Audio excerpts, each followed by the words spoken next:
Il y a un premier message, c'est que quand vous acceptez de parler dans un congrès, il faut toujours bien réfléchir avant de dire oui.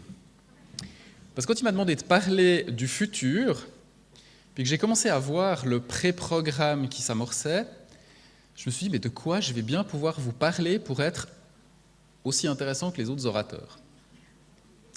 Alors j'ai décidé de prendre un peu un contre-pied, puis vous me permettrez de vous parler d'autre chose. Pour moi, le futur, c'est aussi les enjeux auxquels on va être confronté. Qu'est-ce qui va nous arriver demain? À quoi on devra répondre? Et puis, un élément important, est-ce qu'on ne devrait pas un peu analyser nos pratiques aujourd'hui pour être prêt à demain? Donc je vais humblement essayer de passer en revue ces éléments-là. Je suis obligé de commencer par la touche d'exotisme. Petit pays, la Suisse, qui a une structure un peu compliquée. Et si je ne vous fais pas un mini-résumé, vous allez assez rapidement me perdre. Il faut imaginer un pays à l'intérieur duquel vous avez 26 États, à peu près autonomes, indépendants, et qui, en règle générale, pensent tous que ce qu'ils font est de toute façon mieux que ce que font les autres. Je ne sais pas si ça vous parle.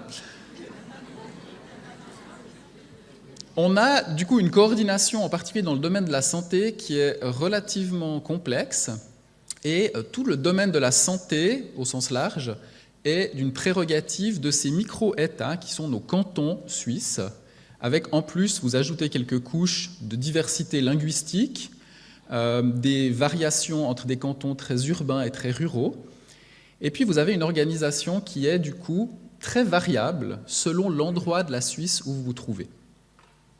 Il y a quelques éléments quand même un peu cohérents. De manière globale, la Suisse a amorcé il y a à peu près 30 ans un virage par rapport à son dispositif d'urgence préhospitalière en mettant d'une part des médecins d'urgence et des ambulanciers dont le profil, on verra, s'apparente maintenant à celui des paramédics à l'américaine, avec une autonomie d'un certain nombre de gestes, de médicaments et une formation dédiée. Ça, c'est la Suisse dans sa vision géographique, où on voit aussi qu'on a un certain luxe en termes de dispositifs d'accueil des patients. Tous les points vous représentent des hôpitaux, les points rouges étant des hôpitaux de type universitaire, qui, pour la plupart d'entre eux, jouent le rôle aussi de trauma center. On a parlé de stroke center, et on a 2 centres aussi pour l'accueil des grands brûlés. On voit aussi qu'il y a une variation géographique avec une partie de montagne où c'est un peu plus compliqué de mettre un hôpital, et du coup une population qui a un accès un peu différent à des ressources de santé en fonction de où vous vous trouvez. En même temps, c'est eux qui ont choisi d'habiter à la montagne. Pour la petite partie dont je m'occupe et dont je m'intéresse, c'est la partie qui est en rouge, qui représente finalement une petite portion de la Suisse. Environ 8 millions d'habitants en Suisse. La partie indiquée du canton de Vaud représente à peu près 1 million d'habitants. On est à proximité du lac Léman, on est à proximité de grands axes autoroutiers, et puis on a, vous voyez, plusieurs hôpitaux assez denses et un trauma center, centre universitaire en plein milieu. Il n'y a pas besoin d'aller très très loin, vous allez à Genève, à 60 km, vous avez un autre hôpital universitaire qui est aussi un trauma center, puis si vous montez dans l'autre sens, en direction du nord, à Berne, vous avez la même chose. La chaîne discours, on en a parlé, Frédéric l'a présenté, c'est le même concept, avec des maillons par contre qui ont quelques particularités en Suisse. La régulation, c'est probablement une particularité, n'est pas du tout médicalisée. La régulation chez nous est faite par des ambulanciers, on verra après ce que ça signifie, par des infirmiers, et la Suisse a une autre particularité, c'est qu'elle adore réinventer les choses. Donc on a un numéro d'urgence qui n'est pas du tout le numéro d'urgence européen, qui n'est pas le numéro français, qui n'est pas le numéro américain. On a pris le 144, ne me demandez pas pourquoi le 144, c'est comme ça. Si vous essayez de composer le 911, si vous composez le 112, vous aboutissez quand même à ce numéro-là, ça c'est la réponse rassurante. Et puis on a d'autres numéros d'urgence, donc la population suisse, le citoyen suisse lambda, c'est à peu près à qui il doit téléphoner en fonction des problèmes. On travaille avec des mots-clés ou avec des outils d'aide à la régulation, la MPDS en est un par exemple, Et de nouveau, cette régulation est très variable d'un canton à un autre, en fonction de ses ressources ou de ses décisions. Et puis, il y a en Suisse quelque chose de relativement bien développé, qui est la médecine de guerre de premier recours, où là, on a une certaine uniformité aussi dans les concepts, avec la possibilité de faire appel à des centrales téléphoniques dédiées, dont certaines sont même liées aux assurances sociales, et qui permettent de dispenser des conseils à la population, quand on parle des assurances sociales, parfois pour essayer de les dissuader aussi un peu d'aller voir le médecin. Dans la centrale du canton de Vaud, c'est 75 000 appels par an, pour vous donner un chiffre, un ordre d'idée. C'est 34 000 missions qui nécessitent l'envoi de moyens préhospitaliers, dont 6 500 missions SMUR. Et puis 900 missions héliportées, on verra après ce que ça implique aussi en termes de compétences. Je vous disais, je m'intéressais aux enjeux de demain. Ça, c'est un premier enjeu. Les chiffres en soi n'ont aucun intérêt.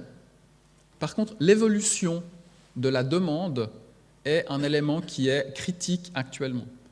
Toutes les centrales d'urgence, toutes les centrales d'engagement en Suisse ont la même évolution. C'est finalement quasiment exponentiel. Le nombre d'appels qui arrivent à ces centrales est en constante augmentation. Alors, il y a plein d'éléments qui peuvent permettre de répondre. On a nettement informé la population, appelé. Si vous avez une douleur dans la poitrine, si vous n'arrivez plus à parler, vous êtes à moitié paralysé, pensez à téléphoner. Voilà, c'est plutôt quelqu'un qui doit téléphoner pour vous, en général. Et puis, il y a aussi une volonté de la population, un souhait de la population d'avoir accès tout de suite, un peu à tout. Et ça se reflète probablement aussi dans ces chiffres-là. Le premier maillon qu'on va envoyer, c'est des ambulanciers. Comme je vous disais, c'est des ambulanciers alors qui ont par contre un profil particulier. Vous voyez ici l'équipement, mais c'est aussi un profil de prestation. On est dans un niveau qui ressemble à ce qu'on voit à la télévision de nos collègues paramédics américains ou nord-américains, répartis sur l'ensemble du territoire, avec les mêmes exigences d'atteindre n'importe quel patient dans un délai de 10 minutes. C'est un peu un challenge en Suisse avec certains éléments météorologiques ou de montagne. Et puis, finalement, c'est actuellement, pour les ambulanciers, devenu une profession en tant que telle, au même titre qu'une profession d'infirmière, d'ergothérapeute. C'est 3 ans, c'est 5400 heures, et je vous ai listé quelques-uns des actes médicaux délégués. J'avais jusqu'à l'année passée la responsabilité du principal service d'ambulance à Lausanne. Ils avaient en autonomie, sous réserve de formation, d'exigences de contrôle annuelles, la possibilité d'administrer en autonomie 17 médicaments. Je vous donne un exemple. Un arrêt cardiaque, mes ambulanciers pouvaient initier la réanimation, la défibrillation, la pose de voie veineuse, l'accès intra-osseux, si nécessaire, l'administration d'adrénaline, la cordarone. Donc on allait relativement loin dans la prise en charge. On aurait pu imaginer qu'on s'arrête là, et en fait en Suisse on a décidé de maintenir un système dual avec une médicalisation terrestre ou médicalisation héliportée, dans l'idée d'amener un complément dans certaines situations. La complémentarité est telle actuellement que les ambulanciers, quand ils sont envoyés simultanément à un équipage SMUR, ou plutôt quand ils savent qu'un équipage SMUR est également envoyé, ils ont la possibilité, s'ils arrivent les premiers sur place, d'annuler cet équipage SMUR. De même, ils ont la possibilité, s'ils arrivent seuls sur place, de demander une médicalisation, ça c'est relativement classique. Les SMUR sont également répartis sur l'ensemble du territoire, avec un maillage fin, et puis les petites étoiles bleues vous représentent des endroits où il n'y a vraiment pas grand-chose qui se passe et où on travaille sur des médecins de premier recours, des généralistes, qui acceptent de jouer le rôle subsidiaire de SMUR dans ces régions plutôt périphériques, plutôt excentrées. Les motifs d'engagement, ils n'ont rien de très originaux. C'est finalement les motifs d'engagement de SMUR type urbain. C'est finalement des mots-clés qui correspondent à des menaces vitales, à des urgences vitales. On verra qu'il y a quelques éléments qui commencent à augmenter qui ne sont pas dans ces mots-clés.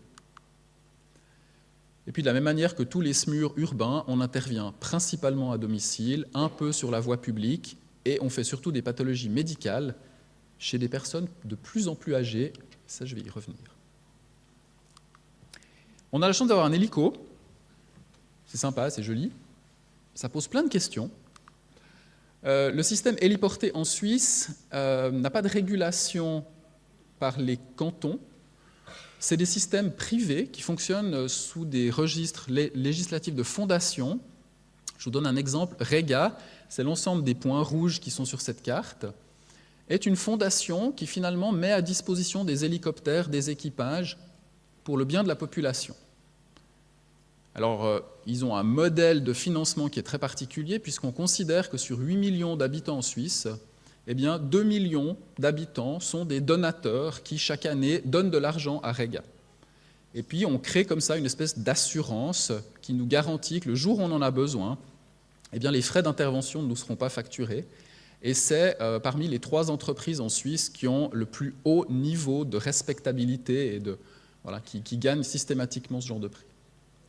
Le Valais, la région un peu plus montagneuse, se partage entre 2 compagnies, mais ça vous donne un exemple aussi, c'est qu'actuellement, un vendredi proche de midi, j'ai la possibilité en Suisse de mobiliser 24 hélicoptères.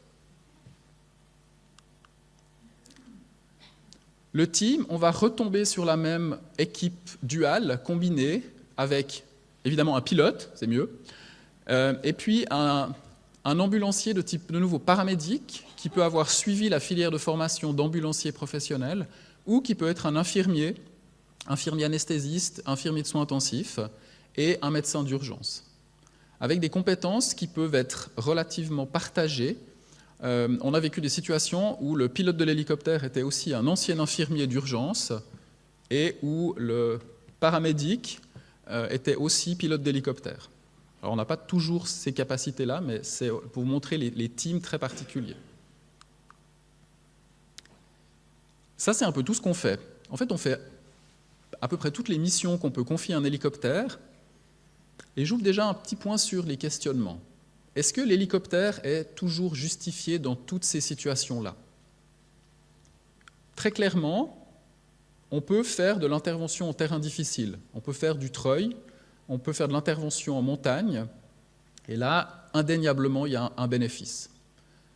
On peut amener des compétences diagnostiques ou décisionnelles dans des situations où on n'a pas la possibilité d'avoir peut-être un médecin sur place, et là, de nouveau, on est relativement fair par rapport à ce qu'on fait. Il y a quand même des questions, par contre. Actuellement, on travaille beaucoup sur la notion de transfert. Nos hélicos sont beaucoup utilisés pour transférer des patients entre des hôpitaux, parfois à des distances qui sont de l'ordre de 20 km. Et là, je veux bien qu'on ait un pays riche, mais ça m'interpelle quand même. Ça, c'est le futur. Alors, je suis désolé, c'est vachement moins glamour que les drones, mais ça, c'est ce qu'on aura à gérer demain comme enjeu. La population suisse, elle augmente, et elle vieillit, comme un peu toutes les populations occidentales, toutes les populations en tout cas d'Europe occidentale. Paradoxalement, cette population consomme de plus en plus d'ambulances. On s'est amusé à faire l'exercice, on a regardé dans quelle partie de la population on a de plus en plus le recours à une ambulance, et on se rend compte que c'est dans les patients de 80 ans et plus. Et quand on interroge les gens, ils nous disent très clairement « j'ai aussi le droit à l'ambulance. Pourquoi ce serait que pour les petits jeunes ?» Donc on a aussi un mode de consommation qui augmente, puis vous ajoutez ça aux comorbidités de ces patients, au vieillissement de cette population, qui finalement a plus facilement recours à l'hôpital et y arrive de plus en plus en ambulance. Autre élément amusant, nous on parle d'EMS, c'est nos homes, nos maisons de retraite pour nos personnes âgées. On constate au cours de ces dernières années, probablement en lien avec une réduction des ressources disponibles de type infirmier, de type médecin de premier recours, on utilise de plus en plus des ambulances pour aller prendre en charge des patients. Et ce qui est le choc des cultures, c'est qu'on utilise maintenant de plus en plus le médecin du SMUR pour aller dans une maison de retraite, souvent où la principale activité sera de décider est-ce que je dois l'hospitaliser ou est-ce que je peux le laisser sur place. Jusqu'à l'extrême, on a publié une série de cas où les équipages SMUR ont été utilisés finalement pour aller faire de la gestion de fin de vie et clairement des soins palliatifs, d'antalgie, de gestion de symptômes à domicile, simplement parce qu'il n'y avait plus d'alternative. Est-ce que ça, c'est notre rôle propre? C'est en tout cas pas pour ça qu'on est formé. C'est un vrai choc des cultures, mais c'est une évolution qu'on doit en tout cas regarder en étant attentif. Est-ce que ça change nos pratiques? Je vous ai mis une dia un peu compliquée juste avant le repas, je suis d'accord. C'est simplement en fonction de l'âge, on a regardé si, à un moment donné, il se passait quelque chose. À gravité identique, est-ce qu'on prend en charge différemment une personne âgée? Et dans cette étude, la réponse était très claire. Dans des missions d'urgence préhospitalières ou à l'hôpital, à partir d'un certain âge, 75, 80 ans, on ne fait plus un certain nombre de choses. Et la raison de pourquoi on ne fait plus ces choses reste assez incertain, assez mystérieux. De nouveau, c'est à gravité identique, à situation identique. Donc probablement que le vieillissement de la population qu'on vit actuellement influence aussi la manière dont on répond et la manière dont on travaille. Donc ça, c'est un peu l'avenir. Et puis, il y a quelques enjeux professionnels derrière tout ça pour terminer. 2 graphiques. À droite, vous avez la pyramide des âges de nos médecins généralistes, médecins de premier recours, qui sont souvent la première réponse communautaire pour la population. La pyramide des âges montre que la grande majorité de ces médecins vont être des retraités, probablement heureux retraités, dans 15 à 20 ans. La relève n'est pas assurée. Comment on va gérer ça? Est-ce que ça va être un transfert sur l'activité d'urgence, sur les SMUR? On ne sait pas. Et puis la trame d'en dessous, c'est aussi la réponse de la médecine de base, où vous avez simplement le graphique qui vous indique des barres qui augmentent, c'est la demande par rapport à la médecine de premier recours, la médecine de garde, la médecine finalement de médecine de famille. Et puis en noir, c'est la diminution progressive de la réponse qu'on peut apporter. Donc l'avenir, on devra jouer ce rôle subsidiaire par rapport à cette réduction de capacité de médecine de premier recours. On fait tout ça dans un environnement où, en Suisse, de nouveau, on ne fait rien comme les autres. On n'a pas encore de spécialité en médecine d'urgence pour les docteurs. Pour plein de raisons. La principale, c'est que les 26 cantons n'arrivent pas à se mettre d'accord entre eux. On retombe sur la même problématique. Donc on travaille avec des attestations de formation complémentaires. Les gens sont performants, ils travaillent dans les services d'urgence, mais on n'a pas d'identité professionnelle d'urgentiste actuelle. Difficile de faire les plans de carrière pour des gens, difficile d'être attractif à moyen long terme. Mes dernières questions vont un peu dans le sens de challenger finalement ce qu'on fait. Et j'encourage mon équipe à en permanence remettre en question les dogmes établis, les idées établies. « ouais, mais on a toujours fait comme ça ». Ben justement, peut-être qu'on va changer. Un exemple, l'arrêt cardiaque. Vous avez tous vu des cartes sur l'arrêt cardiaque qui nous disent « voilà où se passent les arrêts cardiaques ». Ok, quand vous avez ça, vous ne savez pas très bien quoi en faire. Hein. Ah si, vous pouvez regarder, il y a eu un arrêt cardiaque à côté de votre domicile l'année passée, mais c'est à peu près tout ce qu'on peut en faire. Il y a quand même la question des défibrillateurs. On a parlé des drones, mais on aimerait quand même peut-être essayer de savoir où on pourrait les mettre, en sachant que la plupart de ces situations vont survenir à domicile. Le big data et la gestion de données multicouches nous permet maintenant de travailler de manière beaucoup plus fine. À cette carte, j'arrive maintenant à ajouter des déterminants sociologiques, des origines ethniques, le revenu financier, des éléments de fiscalité. Et les choses qui donnent le tournis, c'est que j'arrive maintenant à vous dire quelle est la probabilité que votre voisin qui habite à côté de chez vous fasse un arrêt cardiaque dans ces 10 prochaines années. Et là, en termes de prévention, en termes d'action ciblée, on voit qu'on commence à ouvrir un champ d'investigation épidémiologique complètement nouveau. La télémédecine, on n'en a pas parlé, on en a beaucoup parlé, donc je ne vais pas y revenir, mais pour moi, tout ce qui est la gestion des AVC, la gestion des arrêts cardio-respiratoires, on y est. On est déjà dans la télémédecine, l'utilisation de la vidéo, les Google Glasses, des choses comme ça. On y est. C'est même plus l'avenir, c'est maintenant. L'événement majeur est probablement un challenge pour demain. Avoir la vision de ce qui se passe. Est-ce que c'est du drone? Est-ce que c'est de la caméra embarquée? Est-ce que c'est de la vidéo en temps réel? Ça, c'est des éléments, les militaires le développent, et nous, on devra faire le pas pour le récupérer assez rapidement. Et puis quand je vous dis que j'aime bien challenger, ou que mon équipe challenge en permanence les dogmes, on a travaillé sur un truc tout bête, pour vous donner un exemple. Quand vous envoyez un équipage d'ambulance, l'appel et la régulation est souvent compliqué pour déterminer la gravité de la situation, l'urgence de la réponse à donner. Très souvent, on va rouler avec des signaux prioritaires. Quand on rentre, est-ce qu'on sait ce qu'on fait réellement comme bénéfice pour le patient quand on revient avec des signaux prioritaires? Dans quelle proportion de cas on améliore réellement le devenir du patient? Puis j'ajouterais, en prenant un certain nombre de risques sur la route. Donc tout ça, c'est des éléments qu'on doit challenger, de la même manière qu'on doit challenger l'utilisation de l'hélicoptère chez nous. On a le droit de remettre ces questions-là sur la table, surtout qu'il y a des aspects aussi financiers derrière de nos décideurs qui sont assez attentifs à ces éléments. Puis le dernier truc, c'est la formation.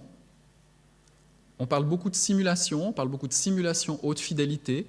De nouveau, pour moi, ce n'est pas l'avenir. La simulation haute fidélité, en termes de formation, on y est déjà, c'est maintenant. C'est la diade gauche, OK. Pour moi, maintenant, c'est de passer un pas supplémentaire et c'est de filmer ce que font mes équipes réellement dans les déchocages, tous les jours, aux urgences. Et c'est la diade droite, c'est de passer finalement, de fermer la boucle et d'analyser, OK, en formation, je sais ce que vous faites. Montrez-moi que vous avez continué à faire la même chose au quotidien, dans un box des urgences, dans une consultation avec un patient ou au déchocage. Voilà, j'espère que je vous ai un peu ouvert l'esprit sur des idées à prendre. Profitez. Merci de votre attention et à dispo.